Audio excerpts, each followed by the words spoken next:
विघ्नेश्वर श्री गणेश की, विघ्नेश्वर श्री गणेश की, विघ्नेश्वर श्री गणेश और ओझर के तीर्थ विघ्नेश्वर की, विघ्नेश्वर श्री गणेश की, ओझर के तीर्थ विघ्नेश्वर की।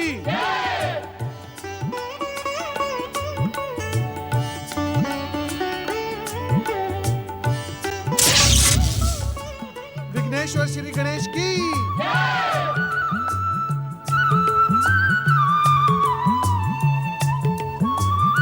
भक्तजनों, ओझर के इस पावन विघ्नेश्वर तीर्थ की महिमा का शब्दों में बखान करना असंभव है।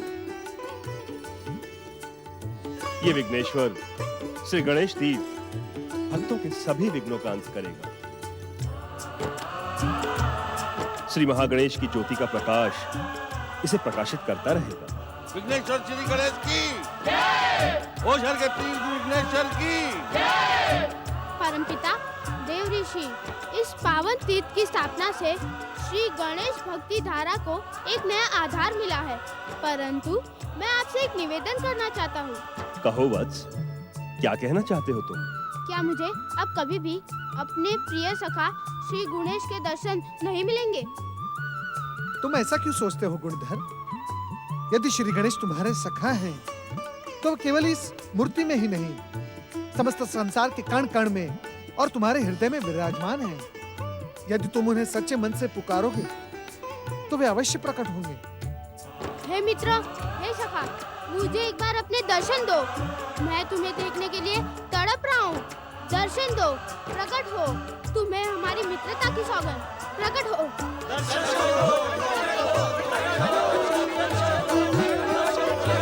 दर्शन दो गणेश, दर्शन दो।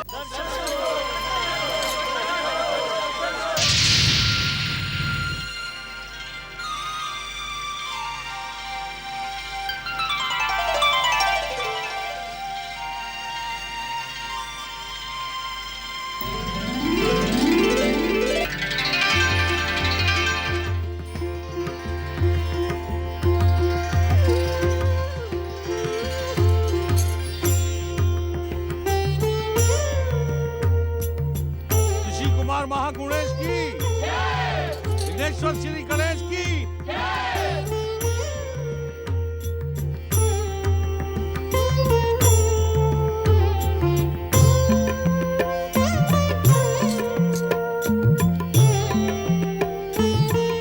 मित्र गुणधर, जिसके भीतर भक्ति का प्रकाश होता है, वह कभी निराश नहीं होता। तुम मेरे सच्चे मित्र हो। आज ही नहीं, मैं तुम्हें वचन देता हूँ, भविष्य में भी तुम्हारे मन की पुकार सुनते ही मैं भागा भागा चला आऊंगा। पर तुम क्या कर रहे हो गणेश? मुझे क्षमा करना मित्र।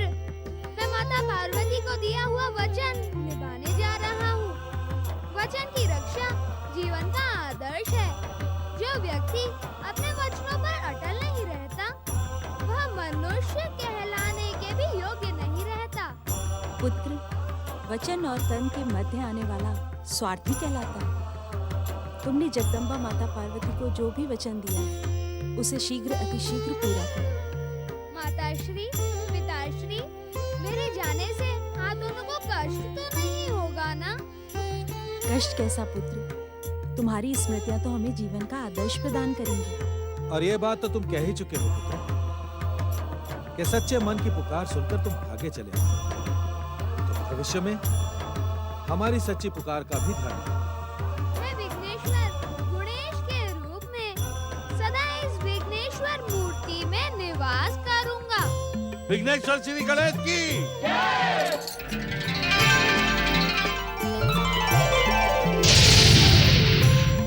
विघ्नेश्वर श्री गणेश की, ओझर के तीर्थ विघ्नेश्वर की।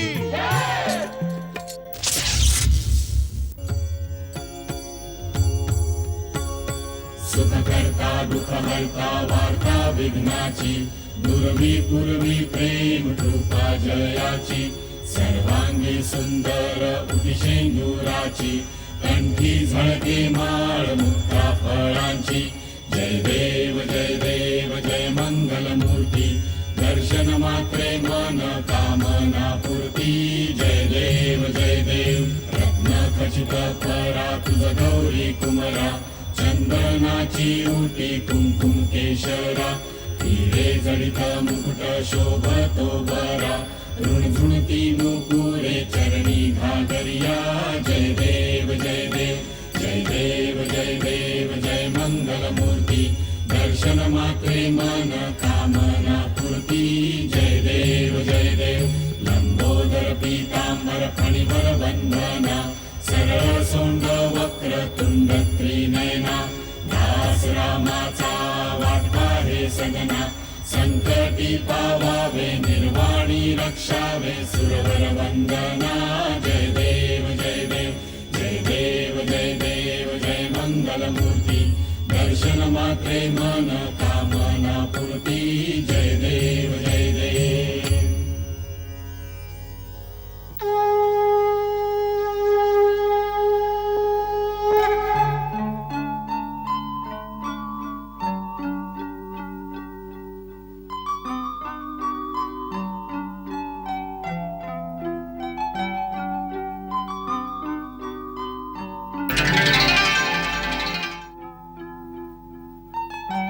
माता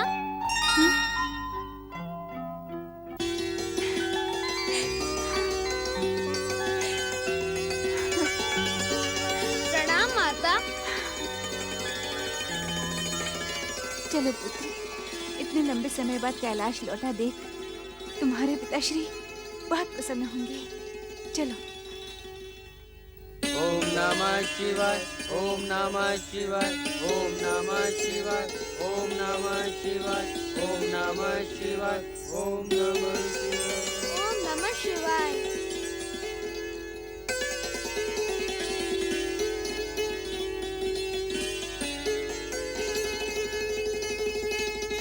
पति परमेश्वराय नमो नमः।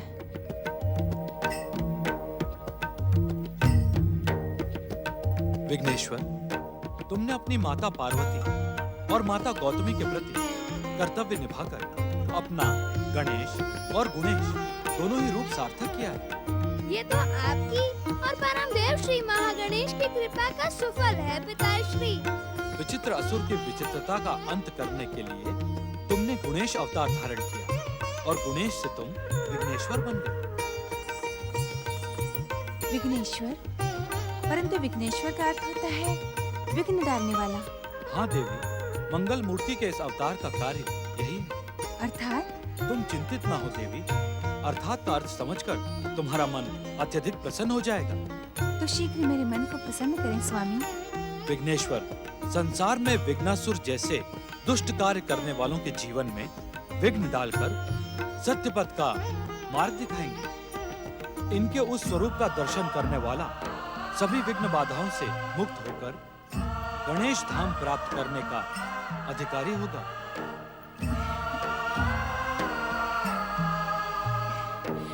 तब तो मैं शीघ्र ही विघ्नेश्वर तीर्थ यात्रा करूंगी। अर्थात तुम हमारा कैलाश धाम त्यागने का मन में विचार बना रही हो। स्वामी, नारी को तो पति और पुत्र के मध्य संतुलन बनाना पड़ता है। तुम धन्य हो देवी, धन्य है तुम्हारी बुद्धि चतुराई। हमारे विनोद को नारी धर्म से जोड़कर तुमने समाज को शिक्षित करने की एक सुंदर प्रेरणा दी है। पुत्र और पति के बीच संतुलन रखने वाली नारी समाज में तुम्हारे ही समान आदर प्राप्त करेगी। अष्टविनायक तीर्थों में विशेष स्थान रखने वाले विघ्नेश्वर गणेश तीर्थ तब से अब तक गणेश भक्तों के लिए विघ्नों का नाश करते रहे हैं और भविष्य में भी करते रहेंगे। इस पावन तीर्थ के दर्शन पाने वाले भक्त जीवन की विघ्न बाधाओं से मुक्त होकर महादेव के वचन से श्री गणेश धाम के अधिकारी बन जाते हैं। अष्टविनायक तीर्थों की महान पौराणिक कथा में श्री महागणपति तीर्थ अति प्रसिद्ध और लोकप्रिय है। श्री महागणपति तीर्थ की पौराणिक कथा त्रिपुरारी शिव शंकर के त्रिपुरासुर वध से जुड़ी है। ये महागणपति तीर्थ सतयुग से लेकर अब तक अपनी चमत्कारी शक्तियों से न केवल असंख्य गणेश भक्तों अपितु संसार की अनेक शुभ शक्तियों की कामना भी पूरी कर चुका है। और अब भी कर रहा है। सदा की भांति आज भी कैलाशपति भगवान शिव शंकर अपने प्रिय कैलाश लोक में समाधिस्थ है। त्रिपुरारी भगवान शिव शंकर की जय हो। त्रिपुरारी भगवान शिव शंकर की जय हो। त्रिपुरारी भगवान शिव शंकर की जय हो।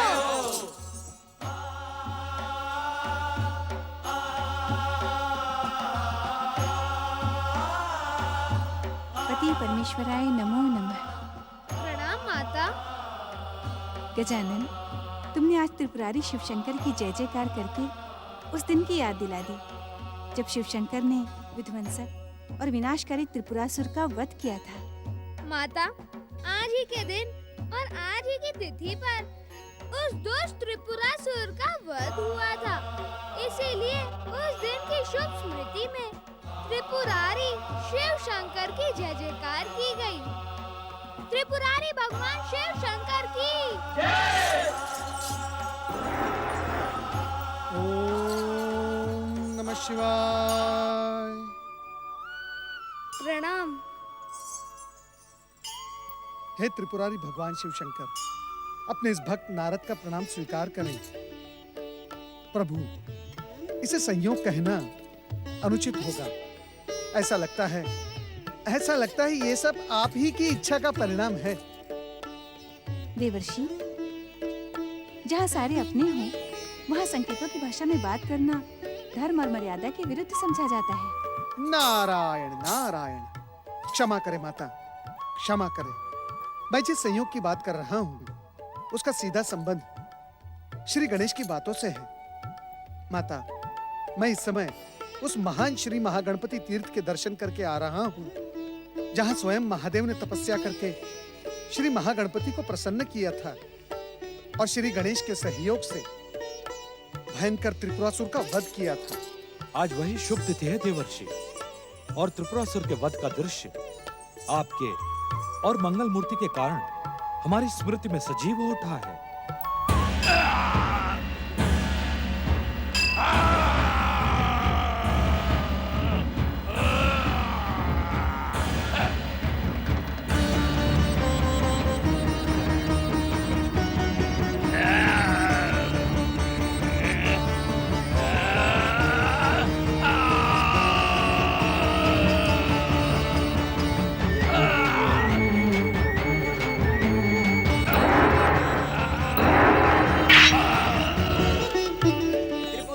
भगवान भोलेनाथ की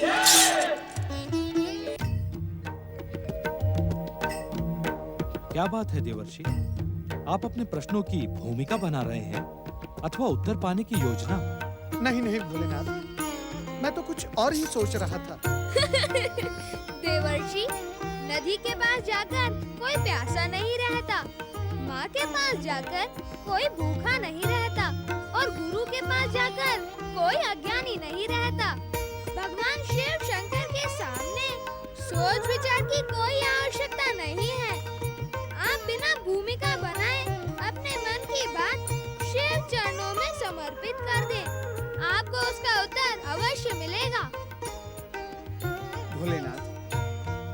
भोलेनाथ, मैंने सुना है कि आपकी आराधना और सफलता के पश्चात अनेक प्रसिद्ध पुरुषों ने आपका अनुसरण करते हुए श्री महागणपति तीर्थ में तपस्या और आराधना की। कृपा करके आप मुझे उनकी सिद्धियों का परिचय दें। देवर्षि ने अपने प्रश्न की भूमिका कुछ ऐसी बनाई कि श्री महागणपति तीर्थ संबंधित पावन कथाओं के विषय में मेरी जिज्ञासा भी बढ़ गई है। देवी, विश्व को वरदान देने वाले परमदेव श्री महागणेश की आराधना तो जन्म पाने वाले हर जीव का कर्तव्य है। श्री महागणेश तो हर जीव के मन में बसे हैं। फिर उस पुण्यधाम का क्या कहना? वहाँ तो नित्य ही श्री महागणेश के भक्तों का मेला लगा रहता है। परंतु ये मेरे प्रश्न का उत्तर तो नहीं है स्वामी। निसंदेह, न तो ये तुम्हारे प्रश्न का उत्तर है और न ही देवर्षि के। तुम दोनों को संतुष्ट करने के लिए मैं एक ऐसे भक्त की कथा सुनाता हूँ जिसने श्री महागणेश से अपने वर्तमान जन्म में नहीं, अगले जन्म में आराधना के फलस्वरूप इच्छित वरदान की कामना की थी। नारायण नारायण, उसकी कामना क्या थी भोलेनाथ? श्रीधर वाणिक नाम का ये गणेश भक्त श्री महागणपति तीर्थ का अनन्य भक्त था। नियमित रूप से पूजा आराधना करके उसने श्री महागणेश को प्रसन्न किया और श्री महागणेश से प्रार्थना की कि वो अगले जन्म में किसी विशाल राज्य का राजा बने और राजसी सुख का उपभोग करे। श्री महागणेश भक्त श्रीधर वणिक अगले जन्म में अवश्य ही राजा बना होगा। भोलेनाथ, कृपा करके हमें ये बताएं कि इस वर्तमान विश्व में कौन है वो राजा? नहीं देवर्षि, अभी तक उसका यह वरदान फलित नहीं हुआ है, परंतु शीघ्र ही श्री महागणेश की कृपा से उसकी यह मनोकामना अवश्य पूरी होगी। नारायण नारायण। भोलेनाथ, क्या अब तक उसका जन्म ही नहीं हुआ? निषद राज के पुत्र युवराज नल के रूप में उसका जन्म हो चुका है। इस समय भी निषद राज की राजसभा में युवराज नल की जय जयकार हो रही है। निषदराज पुत्र युवराज नल की, निषदराज पुत्र युवराज नल की, निषदराज पुत्र युवराज नल की, निषदराज पुत्र युवराज नल की, निषदराज पुत्र युवराज नल की, निषदराज पुत्र युवराज नल की, निषदराज पुत्र युवराज नल की, निषदराज पुत्र युवराज नल की। उपस्थित सभाजनों एवं प्रजावासियों, आज मैं आप सबके सामने इस राजसभा और अपने आराध्य श्री गणेश को साक्षी मानकर इस बात की घोषणा करता हूं कि मैं शीघ्र ही अपने पुत्र युवराज नल का राज्याभिषेक करूंगा और इन्हें राजा का कर्तव्य एवं उसका उत्तरदायित्व सौंपकर मैं वानप्रस्थी हो जाऊंगा। महाराज निषदराज और युवराज नल की महाराज की जय हो। कहें महामंत्री विदुसेन जी, किसका संदेश सुनाना चाहते हैं आप? विदर्भ राज के महाराज भीम ने अपनी पुत्री राजकुमारी दमयंती के स्वयंवर का आयोजन किया है। साधु साधु। हमारे युवराज नल को उस स्वयंवर प्रतिस्पर्धा में विशेष रूप से आमंत्रित किया गया है। महामंत्री विदुसेन जी, विदर्भ राजकन्या के राज स्वयंवर का मुहूर्त कब है? महाराज, विदर्भ राज ने माघ मास की पूर्णिमा के दिन युवराज नल से विदर्भ पहुंचने का अनुरोध किया है। युवराज नल वहां अवश्य जाएंगे। विदर्भ राज को हमारी ओर से राजकीय स्वीकृति भेज दी जाए। जो आज्ञा महाराज।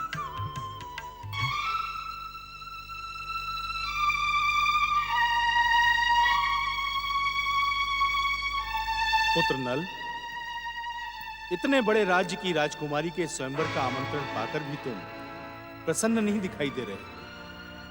क्या बात है पुत्र? क्या तुम स्वयंवर में जाने के इच्छुक नहीं हो? पिताश्री, आपकी आज्ञा होगी तो मैं वहां अवश्य जाऊंगा। मैं अपनी आज्ञा की नहीं पुत्र, तुम्हारी इच्छा की बात पूछ रहा हूं। पिताश्री, स्वयंवर में राजपुरुषों को केवल प्रदर्शन बनकर ही जाना पड़ता है। स्वयंवर कन्या अनेक पुरुषों में से किसी एक पुरुष का चुनाव करती है और शेष को निराश होना पड़ता है। जो पुरुष स्वयंवर कन्या के द्वारा वर के रूप में नहीं चुना जाता, उसके मन में अपनी कमियों के प्रति कांटा चुभने लगता है। यह तो सच है पुत्र, और ये केवल स्वयंवर प्रतिस्पर्धा में ही सच नहीं है, किंतु जीवन की हर स्पर्धा में सच है। विजय तो केवल एक को ही मिलती है। और जानते हो विजय किसको प्राप्त होती है? जो विजय पाने के लिए प्रयास करता है और जिसके भीतर विजय को प्राप्त करने का उत्साह और आत्मविश्वास होता है। पुत्र, स्वयंवर रचाने वाली राजकुमारी उसी राजपुरुष के गले में वरमाला पहनाती है जिसके साथ उसका संबंध जन्म जन्मांतर से होता है। पुत्र, पुरुष और स्त्री के मिलन का निर्णय यहां नहीं, वहां लिखा होता है विधाता की लेखनी से। इसलिए इसे विधाता का विधान मानकर ही स्वीकार कर लो, निराश होकर नहीं।